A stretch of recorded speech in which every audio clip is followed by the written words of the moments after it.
tell me what you see in these shapes. That's a hollow shell. This one? A spider web. What about this one? That's a snowflake. Now, tell me what you see in this one.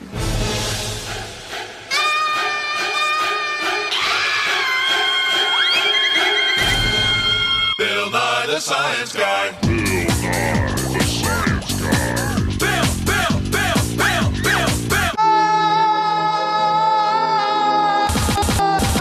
Bill Nye the Science Guy. Brought to you by the Incorporated Corporation of Repetition Incorporated. We give you the same thing over and over and over and over and over. Look at these bees. They're building their honeycomb using the same six-sided shape over and over again. And see their black and yellow stripes? We recognize them as bees. And if you've ever been stung, you might make the connection between black and yellow stripes and danger. Watch out. We use black and yellow stripes to warn us of dangerous objects in the lab. It's a pattern. We recognize it. It repeats. We look for patterns. We see them. We smell them. We hear them. We live through them. Patterns help us organize information and make sense of the world around us. By finding patterns, we can predict the future, duplicate designs, and find our way in places we've never been.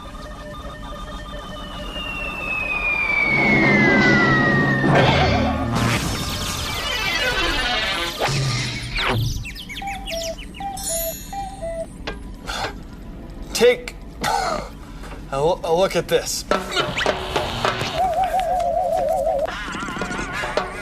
It's our repeating roller pattern maker of science. Here are some patterns. This one represents the sun. These waves represent the ocean. And this moon is the moon. Now, as the roller turns, the patterns move. The moon is over here now, which scoots the sun and the ocean that way. Now the ocean's over here, scooting the moon and the sun. As the roller turns, the pattern repeats. The pattern repeats. The pattern repeats. Repeats. Repeats. Repeats. Repeats. Repeats. Okay. Repeat. Now watch what happens when we run the roller through our great big ink pad of science.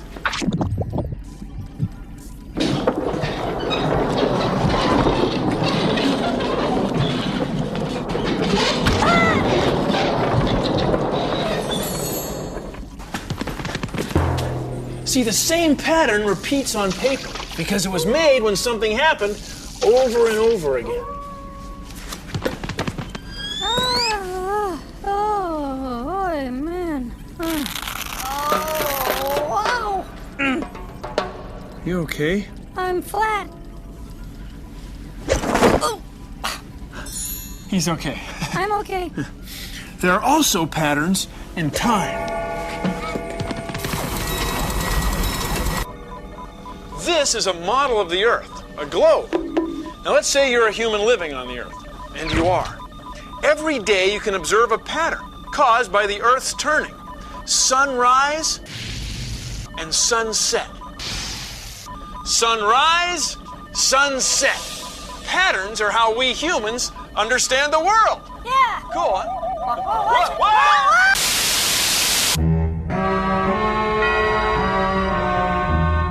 Hey, down here. Oh, do you have the time? No. Sunrise, sunset, sunrise, sunset.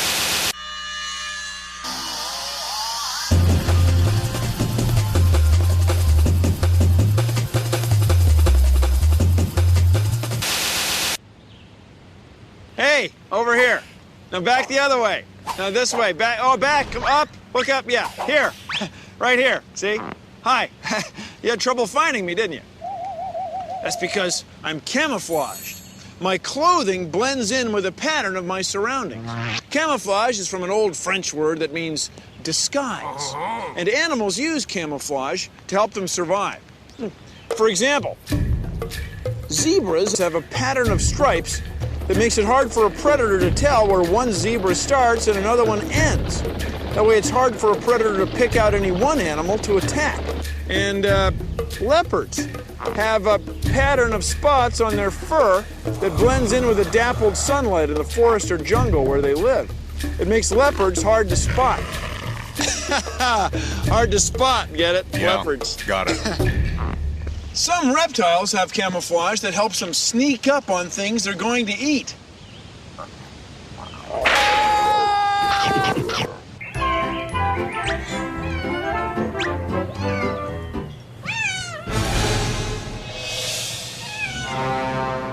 Help! Help! Help! Somebody help me! Rumple is stuck in the tree! I can help. Who are you? I am Stripe Man. Oh, Stripe Man! Am I ever glad to see you? Did you know Stripe Man can baffle predators by running in a flock with other Stripe Men? Wow! Can you fly up there and get Rumple? No, I can't fly, but if there were predators around, I could confuse them. Do you have superhuman strength to pluck the tree out of the ground and rescue Rumple? No, I can't do that either, but my vertical stripes make me look thinner. I'm Stripe Man. A lot of good that does Rumple.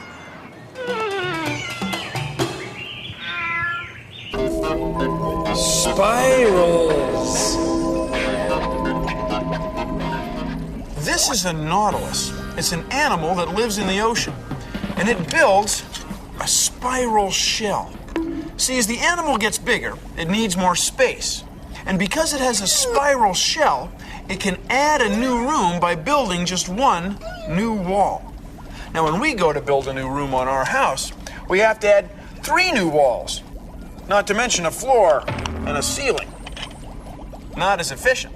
Not as efficient. Now, spirals aren't always flat. They can go up, like this. Here's a spiral staircase. It doesn't take up nearly as much space as a long, straight stairway. It still lets us go up and up and up. Deoxyribonucleic acid, DNA, is a molecule that carries a tremendous amount of information. It's twisted into a spiral. That makes it compact. Spirals are efficient patterns.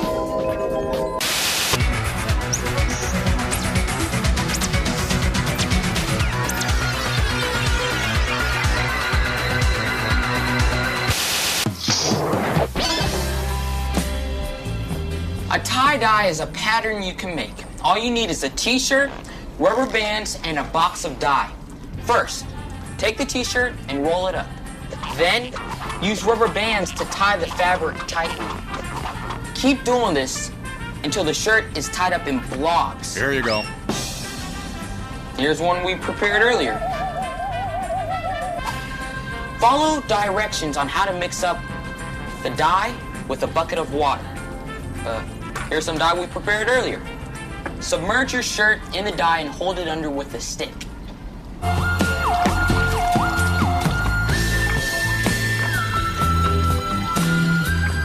After a few hours, pull out the shirt, rinse it off. Now take off the rubber bands.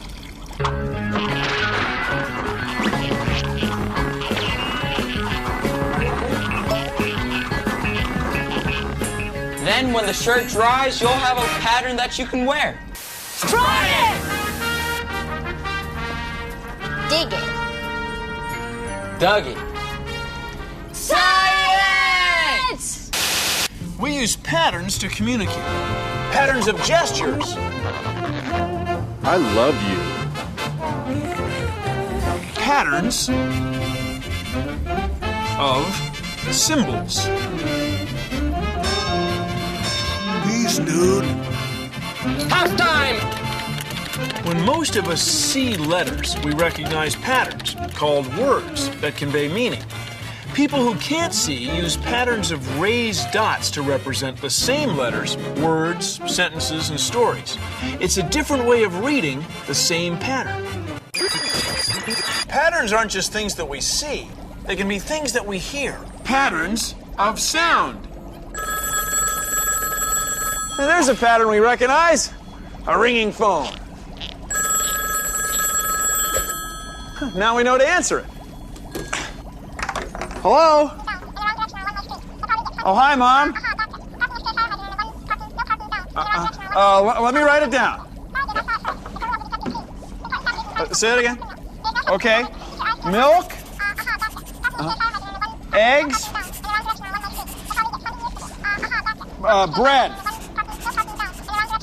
I got it. I got it, Mom. Milk, bread, eggs, yeah. Oh, okay, I'm on my way. Yeah, come, yeah. Love you too.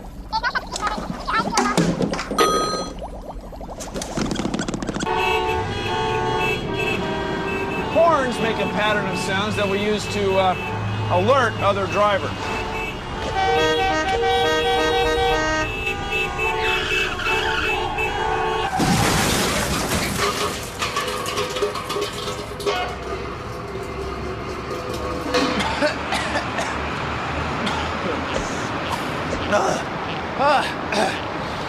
Car crashes have distinctive patterns of sound also.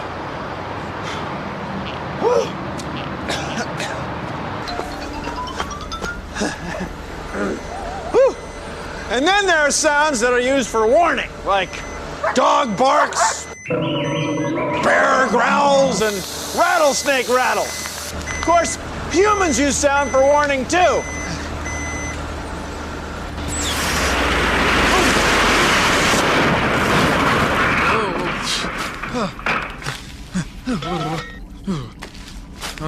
Huh? Wow. Whoa.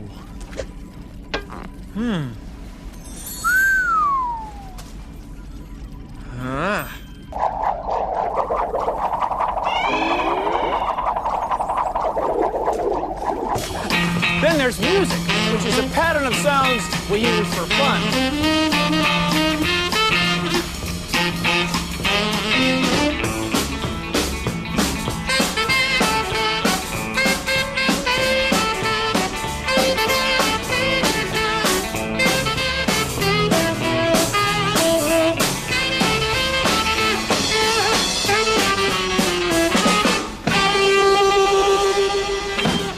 Sounds, patterns, music. Without space between my words, you understand a word I say, just hear gibberish. Without spaces in between my words, you wouldn't understand a word I'm saying. You just hear gibberish. To have a pattern, you have to have spaces. And now for my greatest pattern. Diamond head. Butterfly head. And the crowning achievement, polka dot head. One of the great parts of my work here at MIT is to sort of hold people's attention for a moment in the world of science, training your eye to look more at details about everything, because really understanding details gives you an incredible amount of information. There are patterns all over. There are patterns on a CD disc, on minerals. There are patterns in bubbles, and oil slicks, crystals, some of them made by hand, some of them naturally occurring. And computer chips, the way they put down the information, it's all about patterns. It's pretty amazing if you really start paying attention to the world around you, how many patterns you can see.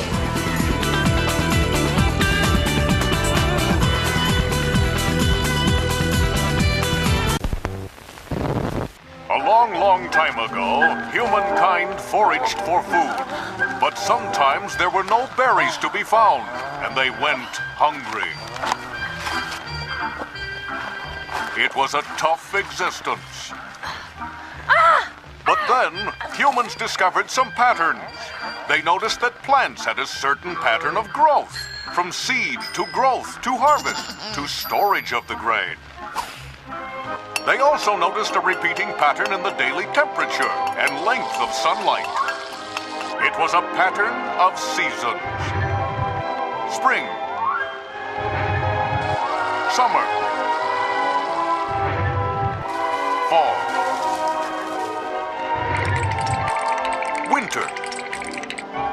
Once they realized these patterns of plants and seasons, the enterprising humans worked on matching them together. After much trial and error, the humans finally tasted success.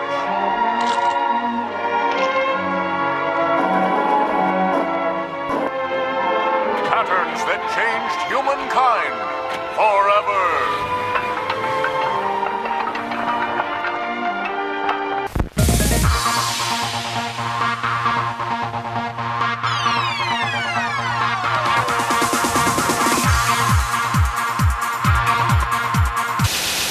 You and I are living things. We're part of a great big family pattern. Please consider the following. Humans, scientists, put living things in groups. For example, here's a giraffe, which is a lot like a zebra, which is a lot like a horse.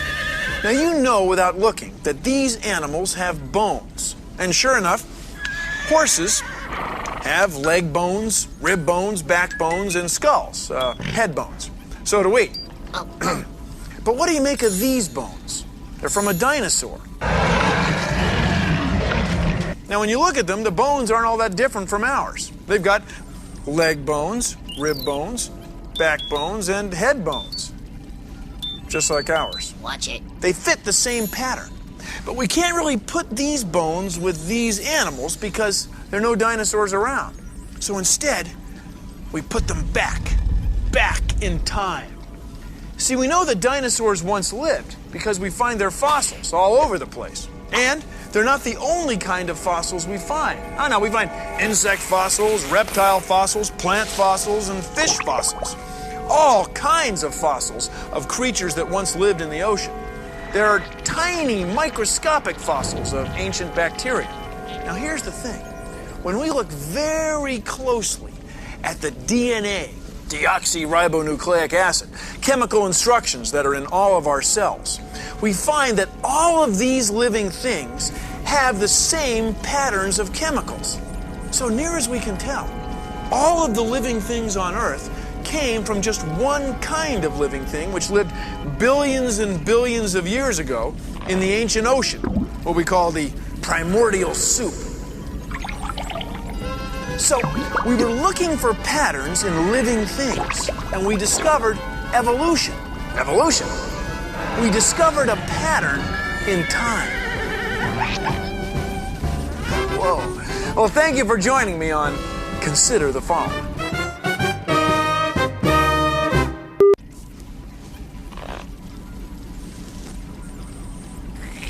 I don't know. Like all the Oh, yeah, there's a pattern.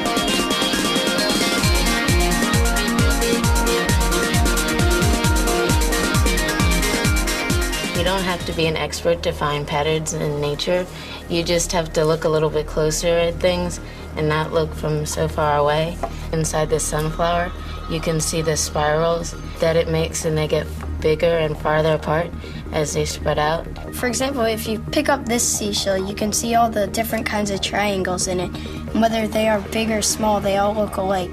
Spirals on the top form the Fibonacci sequence, which is a sequence of numbers that happens to be found everywhere in nature that was invented by a mathematician named Fibonacci. There's patterns in a lot of things, and broccoli's one of them. Broccoli is a good example of fractals. As you can see, when I break off a piece of broccoli like this, it looks a lot like the big broccoli. Like with a fern, if you look at a fern, it'll have a whole particular shape, like a triangle. And if you take off a smaller part of the fern, it has the same triangular shape. You can go even smaller and break off another small part, and it'll still look the same as the whole fern. And that's called self-similarity, where all the parts of the whole thing look the same as it does itself. Patterns aren't only found in nature. You can make your own, and this is a fractal, and this is mine.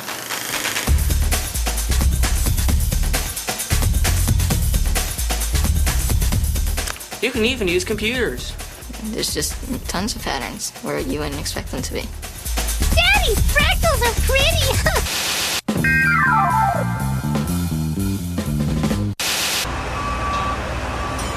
Patterns are everywhere! You can see patterns wherever we build things! Patterns of triangles to stiffen structures. Patterns of offset bolts to keep the steel stronger. Patterns of welded wire to reinforce concrete. This is rebar. Rebar is a bunch of steel rods arranged in a pattern, and then a bunch of concrete is poured over it. See these grooves in the steel rods? They help grip the concrete and hold it together. It's a pattern! Patterns in construction!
Well, that's our show. Thanks for watching.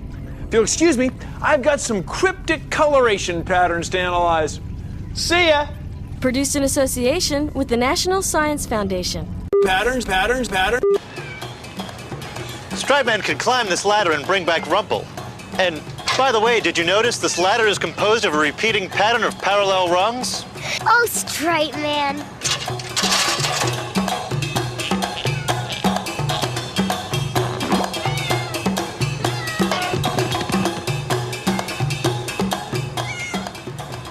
Oh, Stripe Man. By the way, Rumple, nice pattern. Patterns. If you know your patterns of stars, you can find your way around on the Earth's surface. Star patterns are powerful.